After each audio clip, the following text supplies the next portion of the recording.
தாய் வீடு மே 2026. நின்ற சொல்லர். எழுதியவர் ஆனா முத்துலிங்கம். வாசிப்பவர் ஆனந்தராணி பாலேந்திரா. திடீரென்று நம்மை விட்டு பிரிந்து போன அருமை நண்பர் மனுவேல் ஜேசுதாசன் பற்றி எதைத்தான் எழுதுவது? மருத்துவமனையிலிருந்து என்னுடன் பேசினார். ஒன்றும் பயப்படியாக இல்லை என்ற நம்பிக்கையை அவருடைய குரல் தந்தது. இறப்பதற்கு 2 நாள் முன்னதாக ஒரு குறுஞ்செய்தி அவரிடமிருந்து வந்தது. அப்பொழுதும் மருத்துவமனையில் தான் இருந்தார். உங்கள் உடம்பை பார்த்துக் கொள்ளுங்கள், நான் நலமே, அப்படி எழுதியிருந்தார். ஆனால் விதி வேறு விதமான முடிவை தந்தது. அந்த கடைசி நேரத்திலும் அவர் தன்னை பற்றி நினைக்கவில்லை, மற்றவரை பற்றியே எண்ணினார். இதுவே அவருடைய மேன்மை, மனிதநேயம். டொரண்டோவில் ஒரு மாலை நேரம் சமூக மையம் ஒன்றில் தற்செயலாக அவரை சந்தித்தேன். அவர் பிரபலமான வழக்கறிஞர். எல்லோரும் அவரை அறிவர்.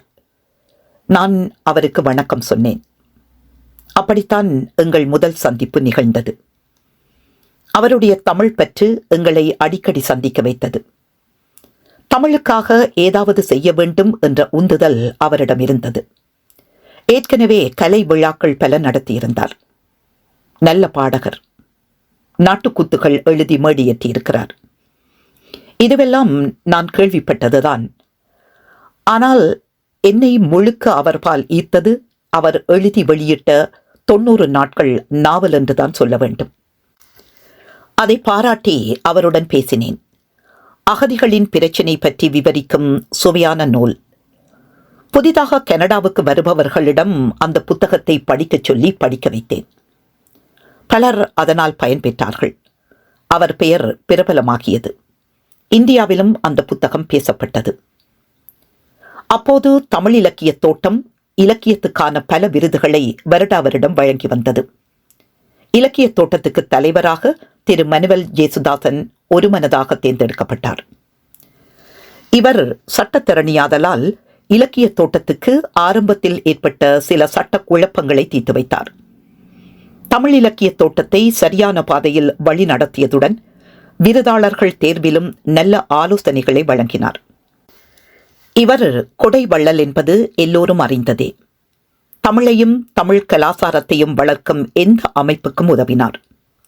டொரண்டோ பல்கலைக்கழகத்தில் தமிழ் இருக்கை அமைக்க நிதி திரட்டிய போது முன்னணியில் நின்று ஆதரவு தந்தார். தமிழ் சமூக மையம் கட்டடத்துக்கு நிதி தாராளமாக வழங்கியதுடன் மற்றவர்களுடைய பங்களிப்பையும் ஊக்குவித்தார். தமிழ் இலக்கிய தோட்டத்துக்கும் இன்னும் பல அமைப்புகளுக்கும் தொடர்ந்து நிதியுதவி வழங்கி ஆதரித்தார். இவர் சட்டத்தரணியாதலால் இவரிடம் பலர் உதவி கோரினார்கள்.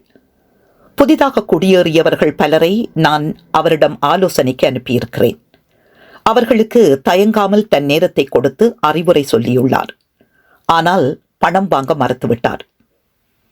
இவரை நினைக்கும் போது ஒத்ததறிவான் உயிர் வாழ்வான் மற்றையான் சித்தாருள் வைக்கப்படும் என்ற திருக்குறள் தான் மனதில் தோன்றும். உயிர் வாழ்தலின் அர்த்தமே பிறருக்கு உதவுவதுதான்.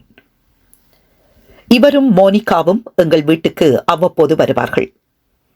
கதவு திறந்து உள்ளே வந்த நிமிடம் தொடங்கி அவர்கள் திரும்ப மட்டும் வீடு சிரிப்பினால் நிறைந்திருக்கும். இவரிடம் 100கணக்கான வழக்குகள் வருவதுண்டு. பெயர்களை சொல்லாமல் சுவையான சம்பவங்களை மட்டும் கதையாக சொல்வார். இவர் நல்ல கதை சொல்லி நாங்கள் விழுந்து விழுந்து சிரிப்போம்.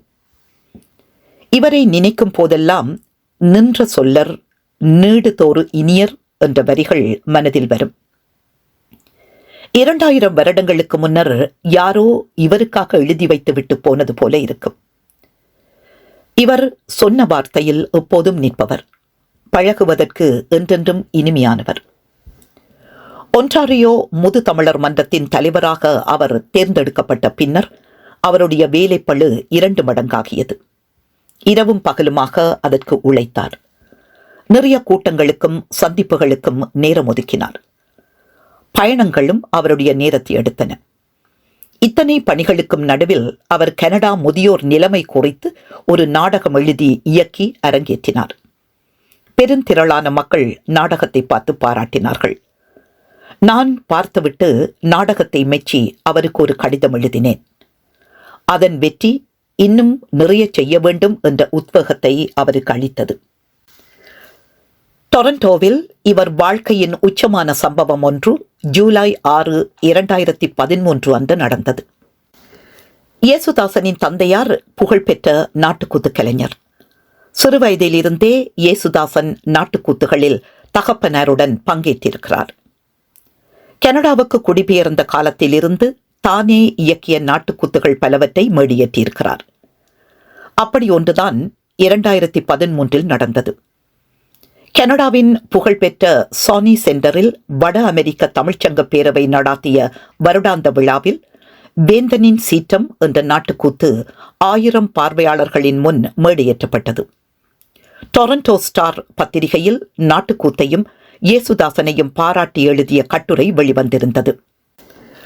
டொரண்டோ ஸ்டார் பத்திரிகை ஆசிரியர்களில் ஒருவர் இவரை பேட்டி கண்டு நேரிலும் பாராட்டினார். அப்பொழுது அங்கே இருந்த நான் பெருமையாக உணர்ந்தேன். இவருடைய வாழ்க்கையில் இந்த வெற்றி பெரும் புகழை கொடுத்ததோடு மன நிறைவையும் தந்தது.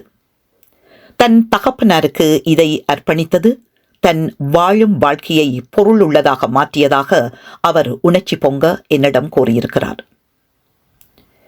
இந்த நேரத்தில் என்ன ஆறுதல் வார்த்தைகளை கூற முடியும்? மோனிகாவுக்கும் பிள்ளைகளுக்கும் உறவினருக்கும் நண்பர்களுக்கும் எங்கள் இதயம் கனிந்த இரங்கலை தெரிவித்துக் கொள்கிறோம். தமிழுக்காகவும் கலைக்காகவும் மனித நேயத்துக்காகவும் அல்லும் பகலும் ஓடியோடி உழைத்தீர்கள் அல்லவா? சற்று ஓய்விடுங்கள் நண்பரே. நன்றி.